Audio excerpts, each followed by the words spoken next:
I can assure you I mean you no harm. I do, like many of you, appreciate the comforts of everyday routine, the security of the familiar, the tranquility of repetition. Bloody hell. I enjoy them as much as any bloke. There are, of course, those who do not want us to speak. Let me think, just let me think. Important for our security. And I think the people overwhelmingly in the country want that as well, too. Because, again, just today, the FBI comes out and says that 30% of their domestic terrorism cases that they're investigating are from folks who are refugees. It's important not to label all refugees bad people. That's not why I'm here. But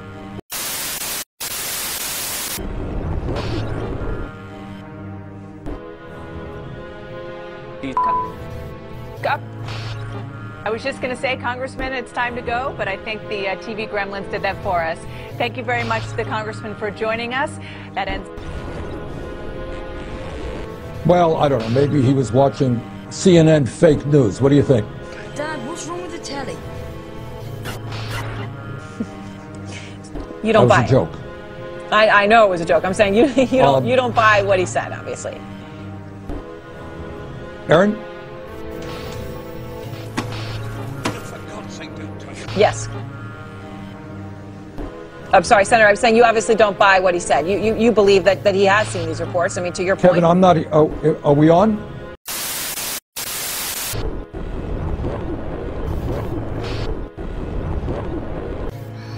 Well, on the character issue, the public, 2/3 or more of the public knows that Hillary Clinton's a liar. She can't be trusted. And now the two faces of Hillary Clinton are coming out. The fact through WikiLeaks that she says one thing and...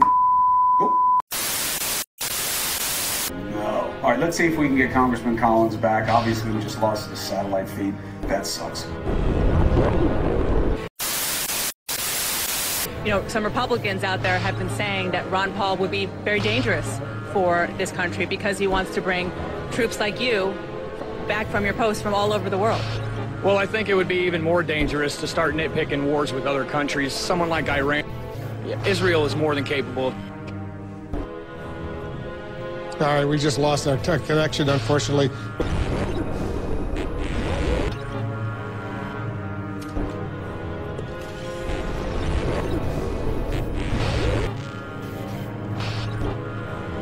Allow me first to apologize for That's the emergency channel.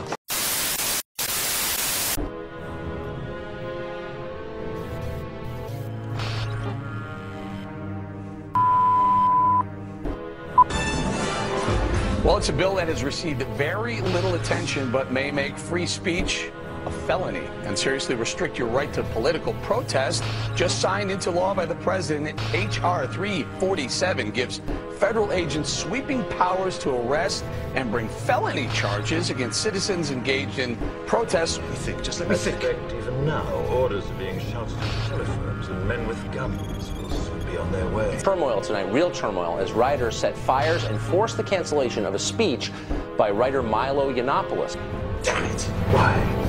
Because while the truncheon may be used in lieu of conversation, words will always retain their power. Words offer the means to meaning, and for those who will listen, the enunciation of truth.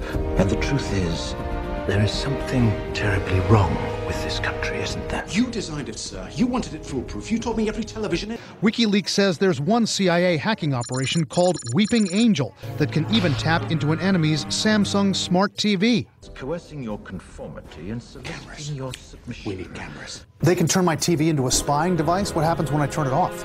When you turn it off, it's not actually off. A lot of people remember the little red light. Right. That means there's still a computer in there, and it's listening for the remote to call back again to turn on. Otherwise, it wouldn't be able to do so.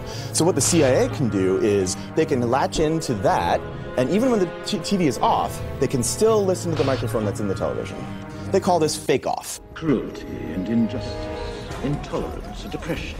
And where once you had the freedom to object, to think and speak as you saw fit, you now have sensors and systems of surveillance. WikiLeaks says CIA hackers can bypass encrypted messaging apps like Signal or Telegram just by cracking the phones themselves. According to WikiLeaks, the CIA explored the possibility of hacking into the software of modern cars.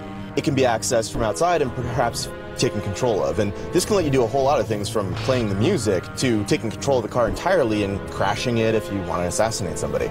WikiLeaks says the CIA uses the U.S. consulate in Frankfurt, Germany as a secret base where CIA hackers spy on people in Europe, the Middle East, and Africa. The White House and the State Department wouldn't comment. The documents released by WikiLeaks have not been authenticated by independent experts, and the CIA says it won't confirm their existence. WikiLeaks says some of these hacking techniques would allow the CIA to mask their hacking to make it look like someone else did it.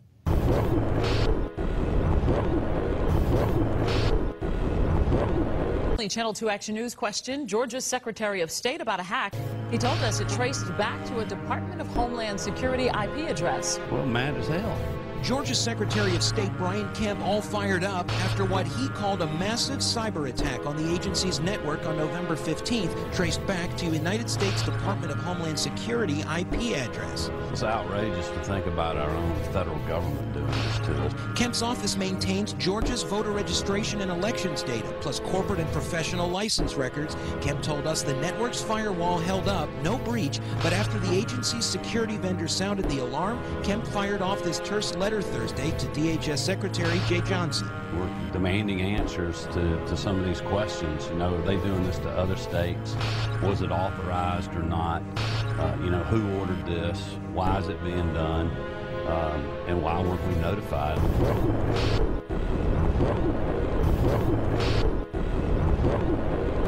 How did this happen? Who's to blame? Well, certainly there are those who are more responsible than others, and they will be held accountable. Trump campaign aides had repeated contacts with Russian intelligence, is the headline. The operative word there being campaign. This is during the campaign. This is during the election. I'll read you the lead. The phone records and intercepted calls show that members of Donald Trump's 2016 presidential campaign and other Trump associates had repeated contacts with senior Russian intelligence officials in the year before the election. As stated, some anti-Trump people accuse the president and his acolytes of working with the Russians. But yesterday, the former director of national intelligence under President Obama said he found no evidence of that. Does intelligence exist that can definitively answer the following question, whether there were improper contacts between the Trump campaign and Russian officials? We did not include any evidence in our report, and I say our, that's NSA, FBI, and CIA with my office, the Director of National Intelligence, that had anything, that had any reflection of collusion between members of the Trump campaign and the Russians. There was no evidence of that included in our report. And that report was issued on January 6th. Also, a senator investigating the Russian deal said the same thing. I know you've been briefed by FBI Director Comey and other members of the Intelligence Committee and Investigative Committee. You've seen no evidence so far of collusion. Thus far, I have not. But again, truth be told, if you're looking for the guilty, you need only look into a mirror. I know why you did it. I know you were afraid. Who wouldn't be? War, terror, disease.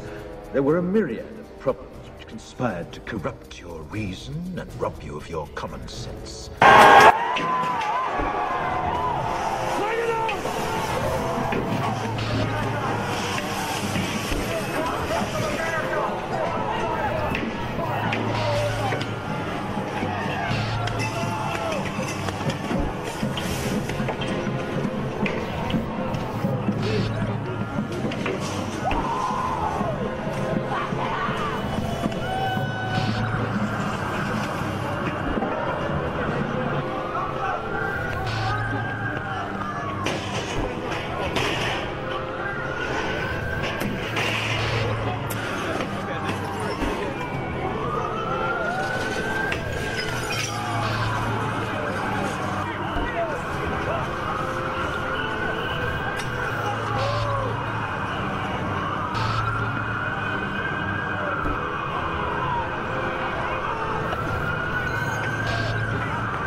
am a nasty woman.